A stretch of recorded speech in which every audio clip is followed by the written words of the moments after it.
Thanks to all of you who are joining. We are going to wait just about one more minute to enable others to come on, and then we will start our conversation.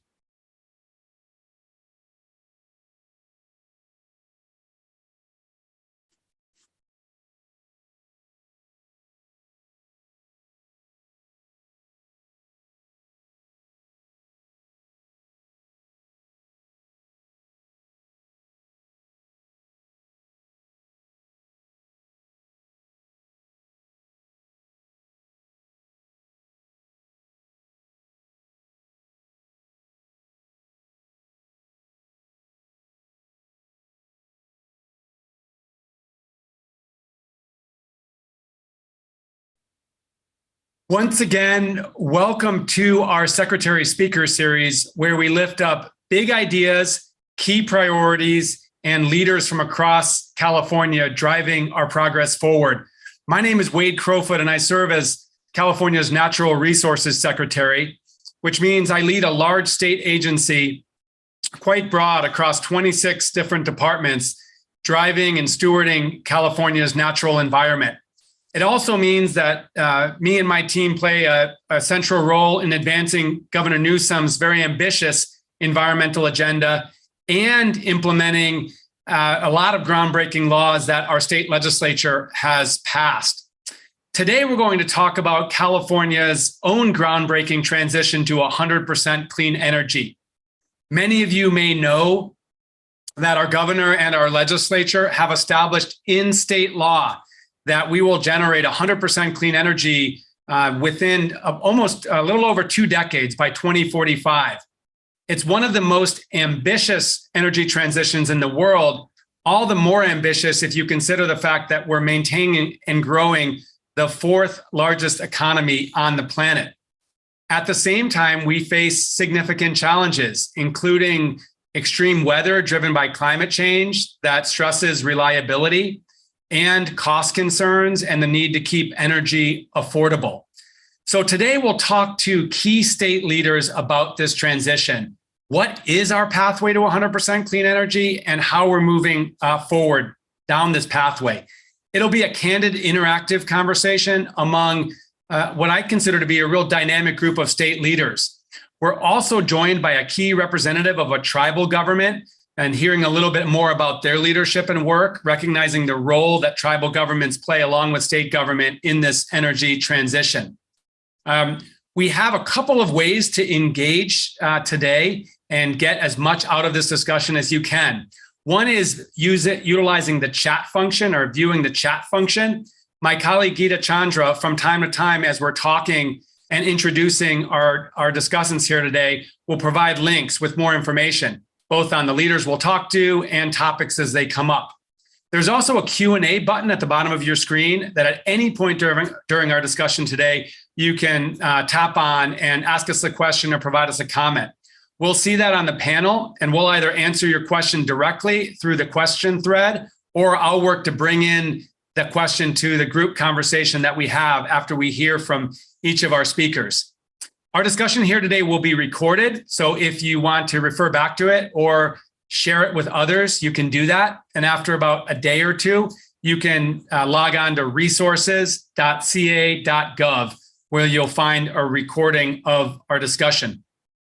We're joined by several hundred people here today, which is really energizing. Some of us are experts in this work that work on this day to day. Others are coming to this topic for the very first time. So today we'll talk about this energy transition in terms that hopefully all of us can understand, from expert to beginner when it comes to California energy policy. And then I'll ask Geeta, if she hasn't already, to put up in chat the list of speakers that we have here today, which she has. And so I'm going to introduce these folks, again, one at a time or two at a time to really build this conversation. But I'll share at the top that we have Christine Hironaka from Governor Newsom's office, who guides a lot of this work across agencies. We're joined by Siva Gunda, who is the vice chair of our California Energy Commission. We're thankful that we have John Reynolds here from the California Public Utilities Commission, appointed by the governor on that important body. We have Elliot Mainzer from the California Independent System Operator. We have Delphine Ho from the Department of Water Resources, and she leads the energy work that's growing at our Department of Water Resources. And finally, we're joined by Eric Hans, who is Chief Financial Officer of the Viejas tribe of Kumeyaay Indians. So we've got a great group to talk here today, and we're going to jump in by bringing Christine and Siva on screen to give us a high-level overview of California's energy transition. Welcome, Christine.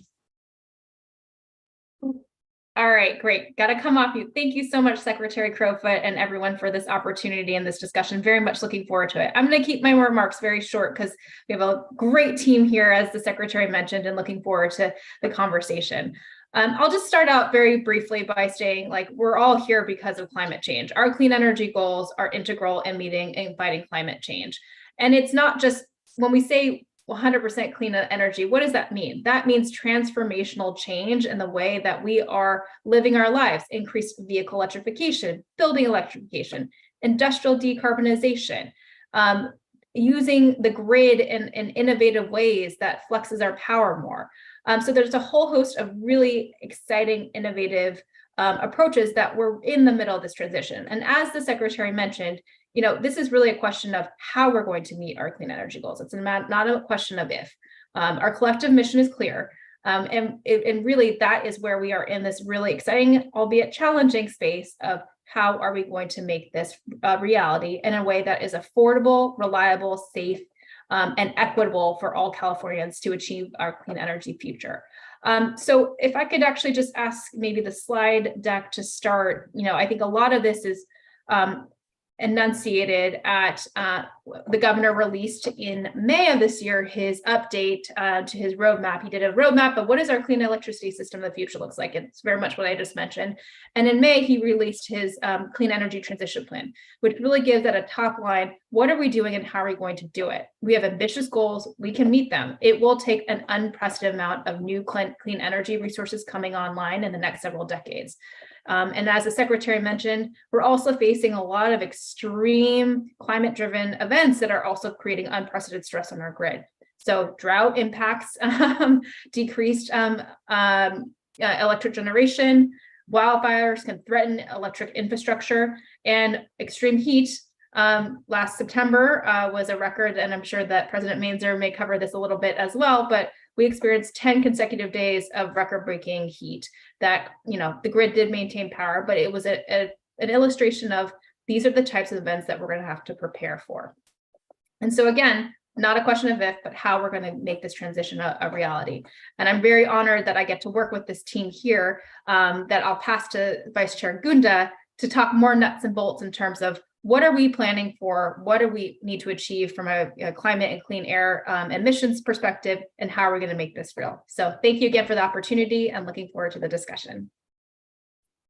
Thank you so much, Christine. And thank you, Secretary Crowfoot, for the opportunity to be here, for everybody to joining this. I see over 400 people joining.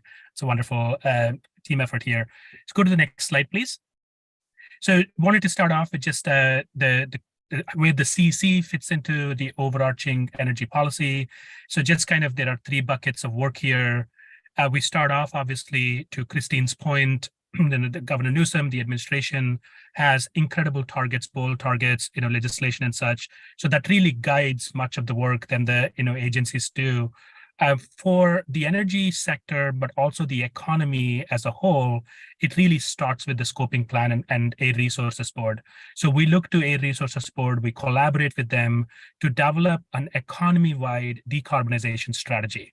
And 30,000 foot level, I think the consensus and the agreement is large swaths of our economy is going to be electrified within the decarbonization strategy of the economy and underpinned with clean electricity. And so that's where then the two agencies here, Commissioner Reynolds and myself, we work at the Energy Commission and the Public Utilities Commission, really where then the booths are actually now walking and you're really hitting the rubber on the road. So the key elements here are then what kind of further analysis, the programs and policy levers we need to do to make sure that happens. And that's really where the Energy Commission and the Public Utilities Commission come into play. Next slide, please. So then within the CEC's core function then is broadly 5 pieces. So CEC is, in its original conception, was the data repository for the state. So it's really kind of had all the data, and it continues to collect most of the energy data. Sorry for the typo there. It's supposed to say energy repository. And then CEC is also the state's planning and policy agency, which means as we start the planning process, for example, a demand forecast, we need to understand how much demand, electricity demand we're going to have, or natural gas demand. And that demand comes from CEC's work in collaboration with the rest of the agencies, but it is adopted so that we all start with the same starting point. And then we have some regulatory functions. So CEC permits new power plants, but it also, on the electrification side, develops the building codes and standards, so some regulatory function. And another core function of CEC is reliability across the energy system. So we talk about electricity, but also natural gas, as well as the petroleum sector. And finally, serve as state's investment vehicle for clean energy funding.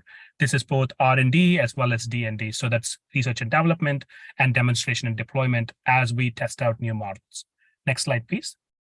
So how are we doing? So as Christine mentioned, thanks to the legislature, the administration, and the incredible work of everybody who's joining this call today, the 400 of us, and many others, we have had tremendous progress over the last 10 years. So, and we're going to have a lot more to do. But here's kind of 30,000-foot level of what we need to do. We currently have about 40,000 megawatts of clean energy resources developing, supporting the grid. And we still have to add another 148,000 new megawatts of resources by 2045, right? Again, going back, the strategy is electrification that will result in a very high load, and that load has to come from green electrons. And so we're talking about adding nearly 150,000 new megawatts to California. Next slide, please. And then, so, are we doing well until now? Yes. So just going to give a quick progress report. Over the last 10 years, the last decade, we went 20x on solar generation. We went 63% on wind generation, and the natural gas usage has declined 20%. And one big statistic that President Mainzer might also touch on is on the bulk grid, we went from 200 megawatts in storage in 2019 to 5,600 at the start of this summer. And we expect it to go to 6,000 by the end of the year. Next slide, please. So now I'm just going to state a couple of high-level points that Secretary Crowfoot asked me to touch on. So as we move forward, like, what does the transition look like? And here's a very important picture that we, it'll be good for all of us to understand. So I'll kind of go through this carefully. So first, you're seeing the green line.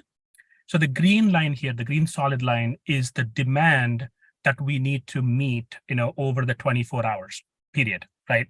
So early in the morning, at midnight, you have about 27,000 megawatts.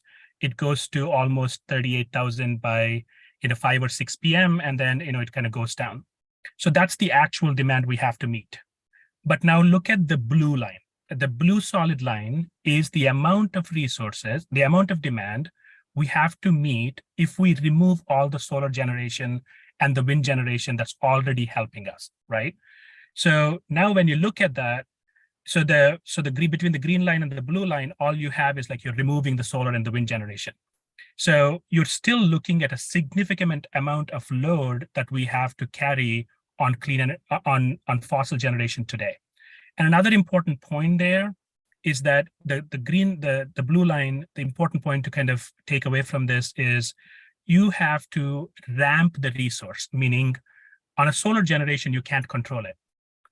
Wind, you can't control it. It's intermittent, it's happening when it's happening, and then you're managing the grid with other resources to match the rest. So this period between 10 a.m. and all the way to 8 p.m., you are adding a huge amount of ramp. So you have to be able to control resources that you're bringing online. This is where batteries are incredible. This is where hydro supports us every day, but we need to continue to add resources to support that ramping period. Next slide, please. So the difficulty then is this is just giving you a heat map of how much natural gas we currently use.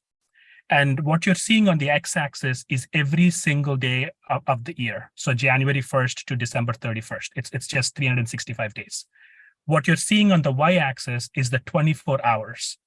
The green basically says, we are using less gas, and then orange and red says, we are using a lot of gas. So if you look at it, the gas is used mostly in the night period, in the evening and early morning period, and then in the summer. So that's as we bring in new resources like storage, offshore wind, and others, that's really what we are trying to target, is to eliminate gas usage during that time. Next slide, please. So I just want to end with this. So it leaves us with a lot of difficult choices in the transition. We are bringing in a lot of clean. That means it's a lot of cost that we need to bring on, but it also means we need to build a lot of resources and build them really, really fast. And we have to keep the system reliable, meaning in the transition, we might have to make tough choices like the one the Energy Commission recently made of extending the lifeline of power plants, fossil power plants we might need for extreme weather. Equitable decarbonization. How do we make sure as we electrify buildings and cars and such that the low income and disadvantaged communities are actually getting that money first? And then how do we keep it affordable? So with that, I know I'll pass it back to Secretary Crowfoot. Commissioner Reynolds will be able to touch on the affordability a little bit more. Vice Chair Gunda, or who I know as Siva, thanks so much for that. And Christine, thanks for that broad overview. So energy conversations get technical pretty quick, but key takeaways from Siva's presentation is, one, California needs to increase its clean energy generation, almost like by threefold as I'm understanding it, in order to continue to power our economy as we electrify more sectors of our economy. Second, that we have to address this variable demand throughout the day, including in the late afternoon. And we have to figure out how we integrate solar and wind, critical clean energy sources that are intermittent. And right now, we're having to use fossil fuel resources, including natural gas plants, but increasingly we're looking to storage, which I think some of our colleagues will talk a little bit more about, to help essentially integrate and even out those renewable resources. So those are a couple of key takeaways. Let me bring into the conversation John Reynolds. John serves as one of the governor's appointees on the California Public Utilities Commission, which we know as the CPUC. So John, I think the first question I'd ask you is, for those that don't follow energy policy, explain to us what the CPUC is and what it does. Absolutely. Thank you, Secretary Crowfoot. Wonderful to be here with everyone today. So the PUC, fundamentally, we regulate privately owned utilities, your energy, your electric company, your gas company. That has been our historic role. We are statutorily mandated to oversee the utilities to deliver safe, reliable, and affordable service. In the context of the energy transition, Christine and Vice Chair Gunda really laid out wonderfully the very big picture vision that the legislature and the governor have set for us.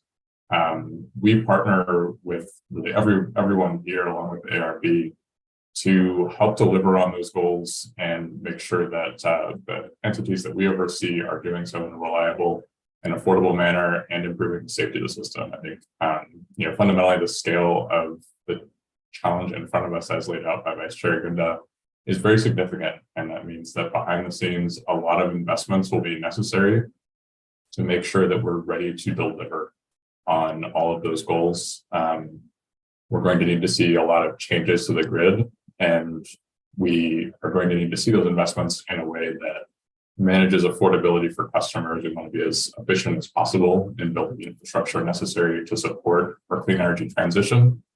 And we want to make sure that the lights stay on. People expect when you flip the switch that you're going to have service, and we need to make sure that that happens through making sure that we procure enough resources on the one hand, also making sure that the delivery system, the poles and wires throughout the state, are ready to deliver that energy to folks around the state. Wow, John, it is a complicated job. My understanding is that you and your colleagues oversee utilities that provide power to about 70% of Californians. So you have these, duo or sort of concurrent requirements. Obviously, follow state law to meet this clean energy future, but do so in a way that maintains reliability and affordability. Can you talk about areas of priority or focus that are important at the CPUC that you and others are leading to try to move us toward these clean energy goals in a way that, again, maintains reliability and affordability? Absolutely. And there's a lot there. So I'll touch on a couple of them. We have a lot of different areas of focus in making sure that we're overseeing utilities effectively. Within the context of reliability, we set what we call resource adequacy requirements. So the utilities have to procure enough power to serve their customers, basically. We've got to make sure that, as Vice Chair Gundo laid out in the graph, that the utilities have bought power from power plants to make sure that they can meet customer demand over the course of the day, every single day throughout the year. So we set requirements for them to buy enough power, and we oversee their compliance with those requirements on the reliability side. On the longer term side, we develop what we call an integrated resources plan, where we draw from the Energy Commission the forecast of what energy Californians will need to serve their energy needs in the longer term.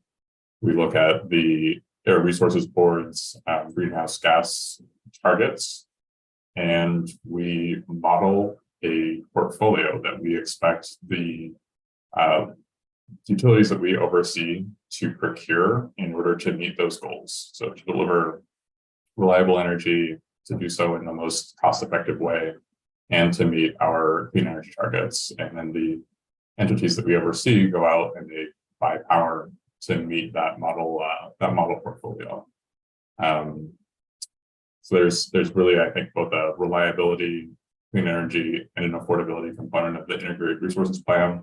I'll just add one more piece on affordability. We also oversee the utilities' low-income assistance programs. There are a couple of different energy assistance programs that help folks on lower incomes to afford their bills, provide bill discounts to those customers. And so we have many different methods of trying to manage affordability, and we're going to continue working to develop those to meet the immense scale of needs that we have in our system going forward. Yeah, and I'm really glad that you mentioned that. I work a lot in water and water policy and management, and I envy these low-income assistance programs that you all and we have in the power sector. And I think there's a pretty significant portion of Californians that are under that sort of low-income assistance. Is that right? That is absolutely right. It's really in the vicinity of a third of things qualify for a low-income program that we oversee. Yeah. And for those not following these issues intimately, the entities that John talks about that the overseas include the PG&Es, the Southern California Edisons, the San Diego Gas and Electric. So the really big utilities providing power across the state. I should mention that there are about 30% of Californians that get their power from publicly owned utilities. And I live in Sacramento. So for example, the Sacramento Municipal Utility District, or SMUD, which aren't regulated under the CPUC. I guess, John, the last question I'd ask you as we help people put this energy puzzle together is, we just heard from Siva at the California Energy Commission. How would you describe how the CPUC and the CEC work together? There are a couple of really important ways that we work together. I think overall, we're partnering in making sure that California is prepared to meet its energy transition goals. We are close partners on the SB 100 report, the bill that outlined our 100% GHG-free energy goal. So we co-develop the report to the legislature on our progress on that goal. We also closely partner in making sure that we have, I mentioned our integrated resources plan. We rely on Energy Commission data to input into what we expect Californians to need in terms of energy in future years. So we're partnering with each other to make sure that we're using the best data to make the best decisions about what energy resources we should be procuring into the future. Got it. That's really helpful. So, John, we'll come back to you in the group discussion. I want to next bring on screen Elliot Mainzer. And Elliot serves as president and CEO of an entity in California called the California Independent System Operator, which we know as CAISO for short. Elliot, welcome. And first of all, explain to us what CAISO does and how does it fit in this ecosystem of public energy entities in the state? Certainly. Thanks very much, Secretary Crowfoot. It's great to see you and everyone assembled today. So the California Independent System Operator, as its name suggests, is an independent entity, actually a 501c3 public benefit corporation that was created back in the late 1990s, independent of any individual utility or any individual asset owner, that is responsible for maintaining the real-time reliability of the power system for about 80% of California. So that continuous balancing of supply and demand. It's a profound privilege and responsibility to make sure that we're helping California stay on track and accomplish its very ambitious policy goals reliably, constantly. You can sort of think of us as sort of a combination of a control tower operator and the NASDAQ, right? It's that system operations and market administration. And our responsibilities are primarily focused in California. At the same time, over the last decade or so, we've taken on some additional functions. We also operate what's known as the Western Energy Imbalance Market, which is a real-time energy market that covers about 80% of the Western United States, that allows utilities across the United States to transfer power between each other and support each other's reliability and economics in real time. And we also provide a function known as the Reliability Coordinator, which takes a look at the broad Western interconnection of a big integrated system and looking at reliability across that broader footprint constantly. Yeah, it's amazingly complex because you're obviously charged with ensuring that there's enough energy provided across the state on a daily basis. So when folks turn on the lights or turn on their computers, you actually get the power. So what are areas of priority or concern that the independent system operator is focused on? You know that we're driving towards 100% clean energy. We have these other key criteria of reliability and affordability. So what are you sort of focused on as an industry professional in terms of areas that we need to work on to get to that 100%? Yeah, there's sort of three areas. First of all, our control center is located in Folsom, California. It houses a tremendous amount of technology. It's where the folks that actually do the real-time operation of the grid. And as we bring on all these new resources, the wind and the solar, and now 6,000 megawatts of batteries, we need to make sure that our technology and our system operations can bring all those resources on as effectively as possible, and that our operators have visibility and the technological tools to maintain reliability, given a system that's continuously changing. So that's a control center modernization is something that we're really focused on so we can stay ahead of the curve. The second area is we conduct transmission planning for a significant fraction of California. And we work very closely with the California Energy Commission and the California Public Utilities Commission to understand what that long-term resource plan looks like for the state of California. And then we've come back with both a 20-year outlook for the transmission infrastructure plan for California, and then most recently, a 10-year transmission plan, which includes over $7 billion worth of transmission infrastructure. As we look out over the next 20 years, we're going to need to bring on board about 7,000 megawatts of new generation every year to stay on track with SB 100. So not only do we need transmission infrastructure to bring those new resources online and deliver that energy to the load centers across California, but we also need to make sure that when the utilities go out to purchase that power from the market, that there is an available supply of new resources that are available to them. So another thing that we're working on very actively is making sure that the process for managing the sort of the lineup or the interconnection queue for new resources is as efficient as possible. We have thousands of megawatts of energy developers that would love to sell their power to the California utilities.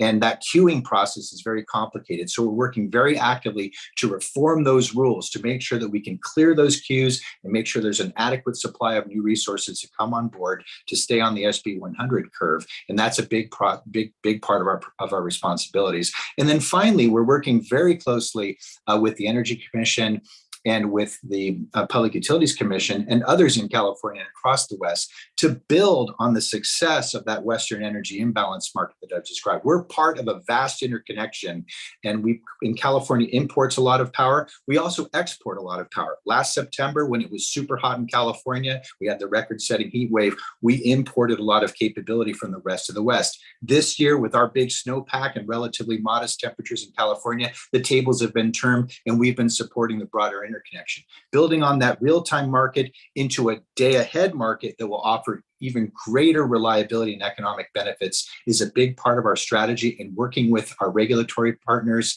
and folks across the West to deal with both the operational and governance aspects of that conversation is sort of the third element of our strategy.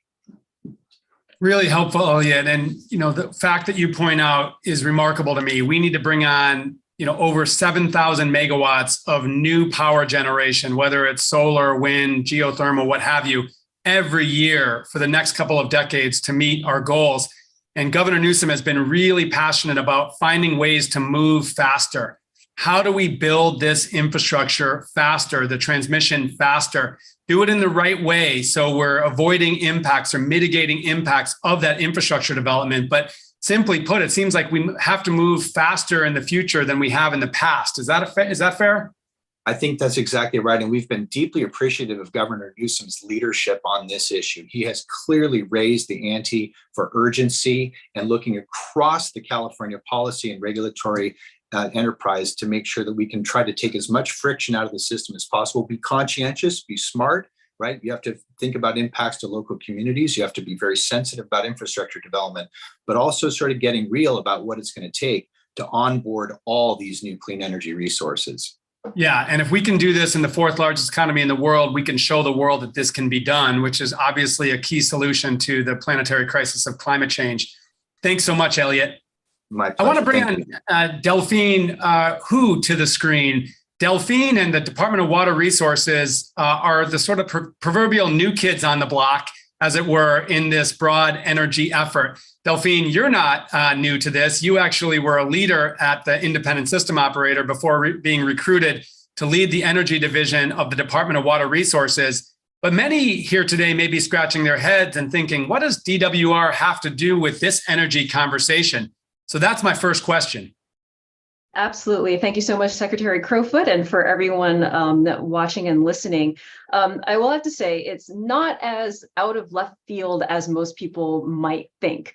So first of all, for my colleagues at the State Water Project, it touches 27 million Californians in serving water. And in fact, it's the fourth largest energy producer in the state. So even if it says Department of Water Resources, there has always been that connection to energy production and electricity usage in the background. So that expertise, all of that experience and knowledge has been there for a very long time. And as the state's utility, there's just, as one of the reasons why I joined DWR, is just such an excellent group of people that really are know exactly what they're doing in operating and maintaining reliability for the system in California. So it's pivoting off of that experience and the deep knowledge that is already there on the energy side, but more so in support of water, that really allows DWR to play a really pivotal role in this conversation.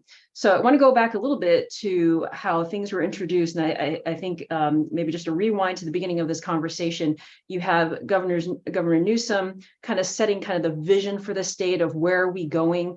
You have CARB and their scoping plan, thinking about how we can execute that vision on an economy-wide basis.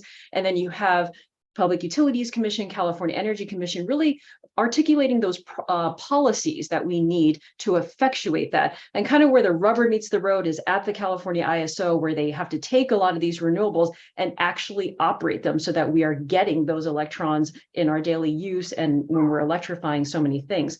So where the State Water Project plays this role is that we do already have that expertise in implementing and constructing. So what we're doing here is really playing an insurance role to make sure that we are going to be able to successfully transition into our energy future. And as we've all been saying, it's not a matter of if, it's when. So I'll steal a little quote from Commissioner Monahan at the Energy Commission, who said, one of the hardest things about climate change is climate change. And so that's the role that DWR is playing. We are partners with the California Energy Commission on a strategic reliability reserve. So those are assets, either procured imports or actual physical assets that DWR is constructing to help the state if we should experience an extreme event, just like we had last year in 2022. So those resources are under construction or have been constructed.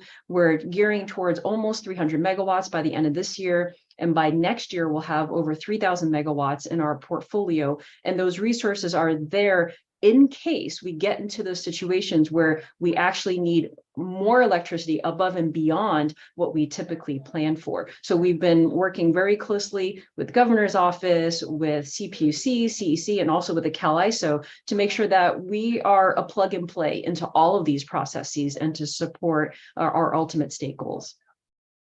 That's so helpful to understand and hear you explain the role of DWR. And I think I speak for all of us when I say I wish we could, snap our fingers and achieve that 100% clean energy, but it's very much of a transition, as you point out. And it sounds like DWR is playing a really fundamental sort of insurance role, particularly with the strategic reliability reserve. So as we make this transition, we have enough in reserve that if we have one of these unprecedented heat waves like we did last September, we're going to be able to maintain reliability across the state. Is that fair? That's exactly right. Excellent. Delphine, thanks for all that you're doing and your colleagues are doing at DWR. I want to last but not least, bring into the conversation Eric Hans. As I mentioned at the top of our discussion, Eric serves as the CFO of the Viejas tribe of Kumeyaay Indians in Southern California. And Eric, we are so thankful for the tribe's leadership, including actually deploying a major energy storage project, which is a partnership between tribal government and state government. Can you just first of all explain a little bit more about the tribal government, where you're at and what you do, and then talk to us about that groundbreaking project? Yes, I'd be happy to. So Viejas Casino and Resort is located in Alpine, California. We're about 20 miles east of San Diego. So we're kind of representing Southern California today here in the conversation. And as the operator of the casino and resort and just the entertainment and leisure sector in general, what we're experiencing, I think, is what everyone in California as a business operator is experiencing, is that your cost of utilities is going up and significantly up. And so 2 years ago, we led an energy reduction process here on campus. We reduced our energy consumption by approximately 23%, yet our overall utility cost increased by 8%. And I don't think that's an uncommon story. And not that energy efficiency and reduction of consumption is not important, it's critical, but that in and of itself is not going to get us to where we need to be.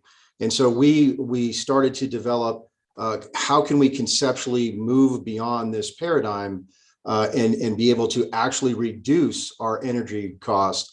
And the only way to do that is to take the property solar. And so we set about upon developing a microgrid concept. It actually is a partnership with the CEC, who is directly funding the long duration battery storage component of that project, specifically because of the use and deployment of non-lithium based technology, which is an emerging technology set, which holds a lot of promise for large scale big box users such as Viejas. And so we are building that microgrid as we speak. We're scheduled to go online December of next year. We will be 100% renewable energy as our primary source of power.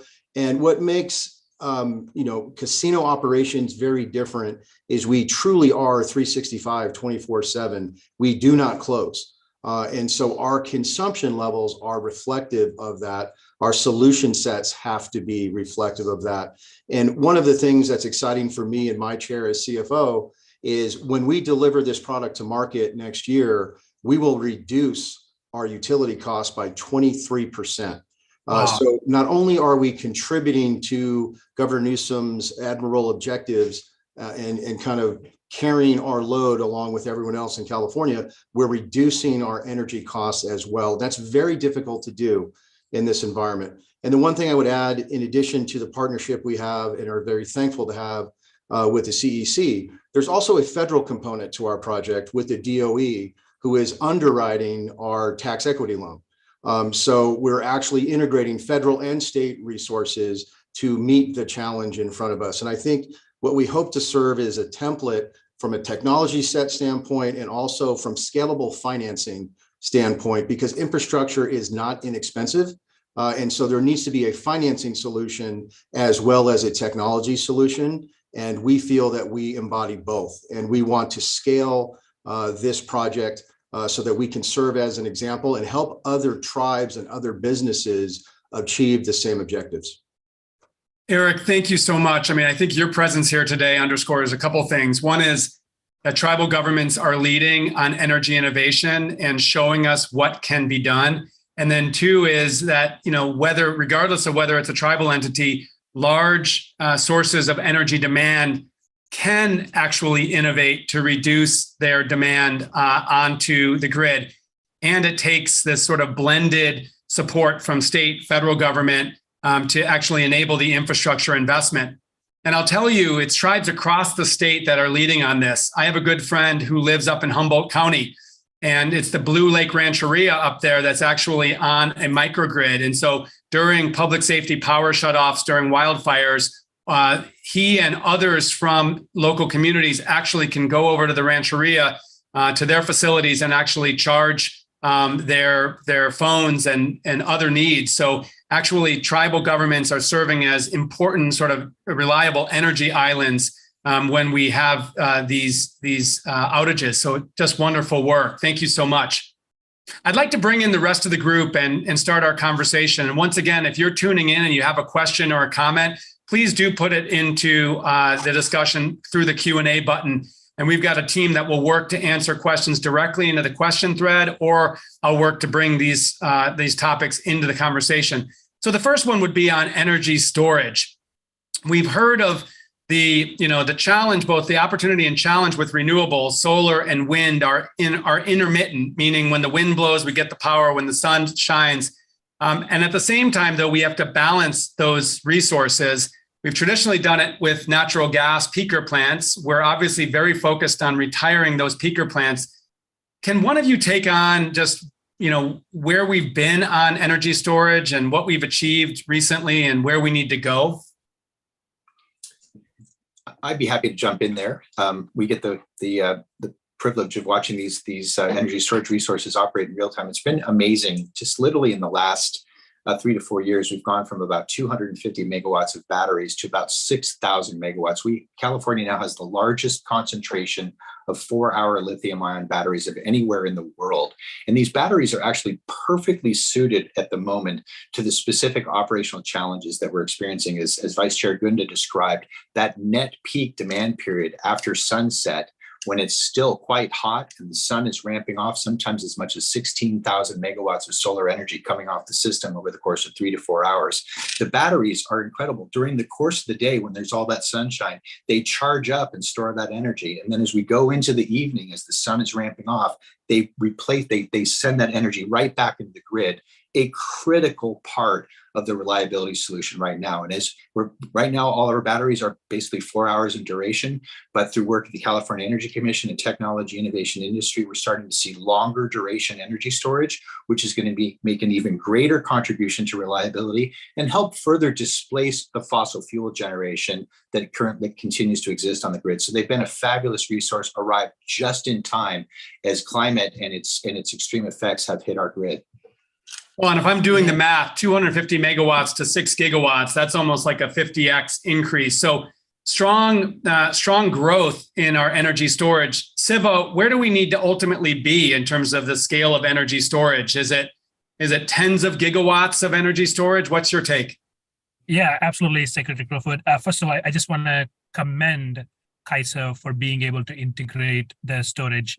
It was a lot of work, technical stuff that needed to do to really integrate that into the market and the operation. So thanks to Elliot, and also to CPUC for the extremely large procurement order.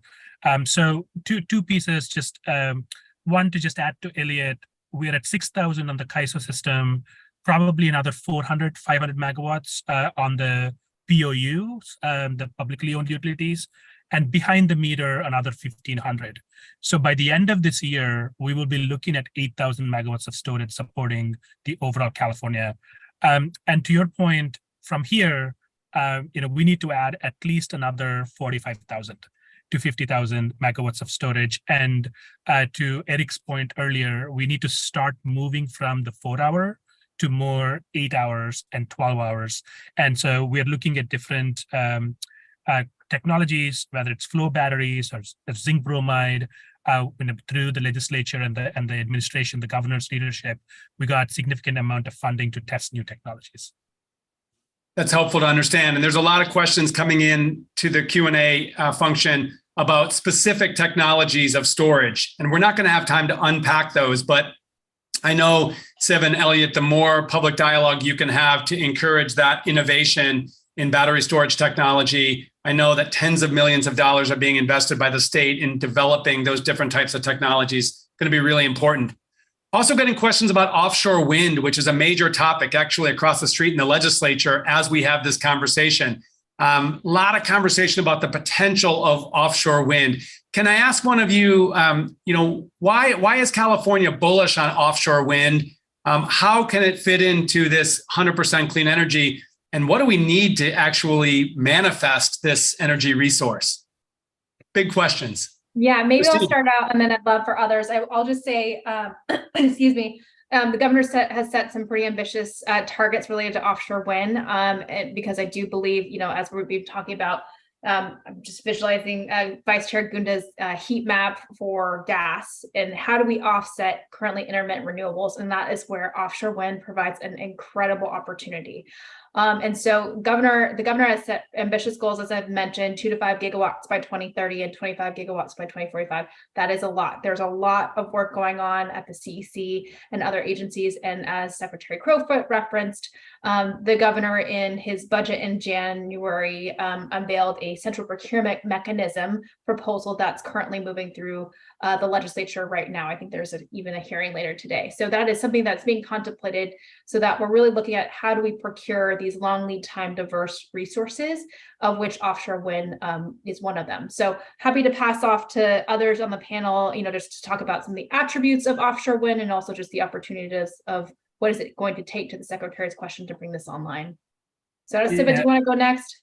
Yeah, just want to add and elevate just to Christine's point. I think the fundamental value proposition comes for offshore wind and wind at large is the evening period when the wind kind of moving, and then we have an opportunity to decarbonize the grid in the evening after the sun sets. Specifically for offshore wind, the wind picks up in the ocean earlier than on land. So you have that coming ahead of time, like maybe a couple of hours ahead of time. And that really helps us with the evening ramping period and supporting the evening ramping periods. I think so that's one. Two, from an equitable transition, one of the pain points within the energy policy world that we're trying to solve with the environmental justice groups is really retiring the fossil fleet and focusing on retiring fossil fleet, especially in areas of high burden. And that's given the attributes of both that evening ramp support and earlier in the day, we have an opportunity to support as well. Big things to deal with are transmission, port development. It's not only the energy, we're not only talking about energy similar to the other effort we have in the state on Lithium Valley, which is kind of extraction of lithium in the Salton Sea area. This is both an economic value proposition to the state and workforce development opportunity as well as an opportunity. So it's an industrial policy. So overall, transmission, big dollars, and workforce ports all come together. Yeah, it's really exciting, and it's really on the cutting edge. I think we've talked in the past about the fact that California's coast actually falls off into very deep water. So these need to be floating offshore wind turbines, which exist in places like Scotland, but newer technologies than some of the more shallow offshore wind. But it's something that the legislature, the governor are absolutely committed to, that we in state agencies are working to make a reality. John, I want to ask you a question. A lot of conversation and focus within the CPUC on the role of distributed generation, the idea of decentralized energy generation, whether it's rooftop solar or other resources. And so how, and of course, this very thoroughly covered discussion around net energy metering and how do we enable distributed generation and address rate impacts. We definitely don't have time to go into those weeds, but I want to ask you more sort of a philosophical question, given the amount of questions we're getting on distributed generation. How do you at the CPUC think about utility scale renewables, big solar fields, as well as rooftop solar? Do we need one or the other? Is it both? And how does that inform your policymaking? Great question. I think it's absolutely fair to say that we need both. We're going to have both. I think taking a step back, when you look at the magnitude of our needs to develop new energy resources, along with some of the things that we'll need on our electricity system to improve our resilience to climate change as it happens in our state, our ability to manage high heat events, our ability to manage high wind events and the risk of wildfire. There are a lot of investments needed on the system. There's no question about it. I think a key focus for us is making sure that we're getting the right investments to effectively use customer dollars to make sure that the grid's ready to do this transition. So we're always looking to evaluate, what kind of value do we get from making investments that support different types of resources, making sure that we're aligning our incentives with those values so that we're making the best use of customer dollars possible to deliver on clean, safe, and reliable energy. Yeah, so you have this desire to bring on, both or through your regulations, bring on both utility scale and distributed, and you want to be careful about sort of the implications on affordability as you set those policies. Exactly. Yeah, boy, challenging. I want to ask a question about geothermal because we're getting some there. What is the role of geothermal? Someone observed in those charts a fairly minor, role for geothermal. This is the, bringing up the heat from the earth where we have in certain places in California, whether it's wine country or the Imperial Valley, and then generating steam, using it to create electricity. What's the future role of geothermal? How much upside is there? And then second, interesting question just came in on hydrogen. Which we often think about as a potential transportation fuel, but is there a role for hydrogen in energy storage? And we're getting close to the end of the hour, so I'm going to ask one of you to take on geothermal and then somebody else to take on hydrogen.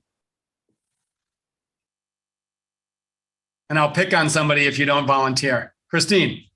So I'll just start off, but I'd love for others to just chime in. Maybe Siva can chime in, and maybe also, to me, geothermal and hydrogen kind of go together in the sense that what is it our clean energy future going to look like? What is the diverse resource mix going to look like? And what are the attributes that we need? So geothermal provides a great baseline, as you're mentioning. And so it's something that can be factored in and run when we need it, right? Especially during those net peak hours. And then I'd love for others to chime in, but I will note on hydrogen, the governor is very, very much invested in this. He's been very supportive of the application of the Arches Coalition to go after DOE funding to establish a hub. So, definitely a space where we're looking broadly of like, what is our clean energy, what are the resources for our clean energy future look like? And we need a wide range of variety and resources available, and we need to do it fast. We need to do it quickly. And so leveraging DOE and other funding opportunities to scale up these technologies in these markets are going to be key. But so I'd love for you to just maybe chime in. Yeah, on just absolutely. Yeah, the geothermal, to Christine's point, I think it really supports what we call the clean, firm resources. So as we were talking about earlier, most of the solar and wind is intermittent and they're not firm. We can't control them. So in modeling, as you look at different opportunities with higher and higher levels of firm power, the need for solar and wind reduces. And so that's kind of a really good opportunity for geothermal. And that's why it keeps coming up as an important resource and the diversity. Two, it's the energy density.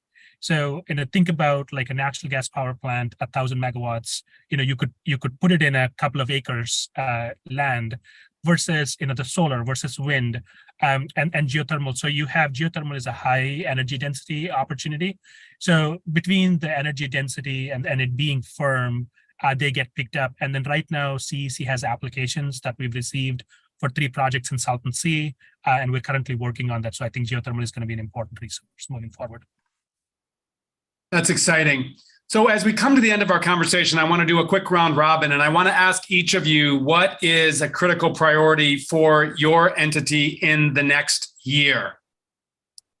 Recognizing you all are doing a lot, but what's one area of focus of either yourself or your entity in the next year toward ensuring that we can actually advance this pathway towards clean energy? And Eric, I'll start with you. Given that you are implementing this remarkable system at Viejas, what are you focused on in the next year? Oh, you're on mute. The completion of the project itself, but one of the supplemental project that this core project has allowed us to engage in is we will actually deliver the largest EV charging hub in North America. We're going to be bringing 426 combination level 2, level 3 EV charging stations to San Diego. We are extremely excited about this. In the absence of our solar microgrid, this would not be possible. So we feel by doing these 2 projects in tandem with each other, we're really setting up the property and the region for success. Wow. And if you're willing to facilitate tours when this is all done, I think you'll have a lot of interested leaders from across the state coming to check out what you've accomplished. That's remarkable. Absolutely. Let's move to Delphine at the Department of Water Resources. Absolutely. We're just going to keep on keeping on. We have a lot of projects in the pipeline, so we're going to try to execute those as soon as possible. And also, it's a delicate balance because there's already, as other folks have mentioned at the PUC and otherwise, already a lot of procurement for clean resources going on. So we don't want to compete with those folks that are already doing their job, but we want to find those assets that we can put into the reserve, use for the state successfully during any extreme event, and any opportunity we can buy and get to, or even, look at additional technologies that we can advance to. So I think that's really leveraging DWR's sweet spot and expertise, but really helping in this energy transition. Thank you. Yeah, thank you. And I know there's an active conversation in the legislature right now about the notion of centralized procurement and the role that DWR would play. So I know that's germane to that. Elliot, at the California Independent System Operator, key priorities over the next year. I think it's going to come down big and first and foremost for us, transmission, making sure that we can move out on the projects that were approved earlier this year. There's 45 projects, over $7 billion worth of transmission that's going to be developed over the next decade, getting those projects moving on the right foot and making sure that our interconnection queue processes are reformed to the point where we can really onboard new resources. That's going to be our single biggest contributor to reliability and infrastructure planning. Hear, hear. John, how about for you and your colleagues at the California Public Utilities Commission? There's a lot to cover, but if I'm going to choose one, I think I'm going to choose maybe a partner to Elliot's, which is the distribution system, and making sure that it's ready for the new electrification capacity that we'll see as we see more electric cars, as we see more building electrification, making sure that those sites are ready to energize in time. That's great. So the transmission lines are the big old power lines that are moving across regions, and then the distribution lines are those tendrils that get to buildings. Exactly. Thank you. Siva, from the California Energy Commission, key priorities for the next year. Yeah, I would just say demand flexibility. So I think as Delphine pointed out, currently we are looking at building 3,000 to 4,000 megawatts of strategic reserve that's largely going to be fossil based. And for us, unlocking demand flexibility, especially the work that Commissioner Reynolds is doing with the EVs and infrastructure, by 2030 we will have 60 gigawatts of storage on the wheels. So being able to unlock part of that to support reliability by 2035 timeframe would be wonderful. So that's a priority. Really exciting. Christine, helping guide the governor's energy priorities through this interagency team. Key priority for you over the next year? I will say continuing the work with everyone on accelerating bringing new clean energy online, because again, that gets to achieving our goals, but it's also very key in addressing reliability. I mean, I really appreciate all the work people are doing here, but as quickly as we can get that new energy, clean energy online, then the sooner we can make that transition and have secure, safe and affordable energy is key. And I would say equity is a big space that we're going to have to continue to work on, and leveraging, the investments that we've made to date and will continue to make. So I had a little bit of a keeper there. So 100%. The governor's talked to us a lot. If we achieve this energy transition and this climate action that we intend to without actually advancing or improving equity, then we've failed. So we have to do this in a way that actually meets the moment with both of those priorities. I'll say it's encouraging that the amount of energy that has been brought on in the last couple of years, both new generation and storage. So we're moving in the right direction. We have to accelerate the transition, of course. So huge thanks to over 400 people that joined us in this hour-long conversation. If you'd like to go deeper into what we discussed today, Geeta has put a link into the chat that has the California Clean Energy Transition Plan, provides a lot of the graphics that Siva presented, and a more fulsome discussion of a lot of the topics we've covered today. Huge thanks if you've asked a question or provided a comment, recognizing that we couldn't get to all of those. I think we're committed to more of these conversations to expand the public dialogue on this priority. And as always, if you have suggestions for us for future Secretary Speaker Series or any follow-up requests from this conversation, please email us on the email that you see on screen right now. Panelists, thanks for all you do. And for all those who tuned in, thanks for all you do. I know many of you spend your lives working on this energy transition as well. So thanks once again, and we'll see each other down the road. Take care. Thank you all.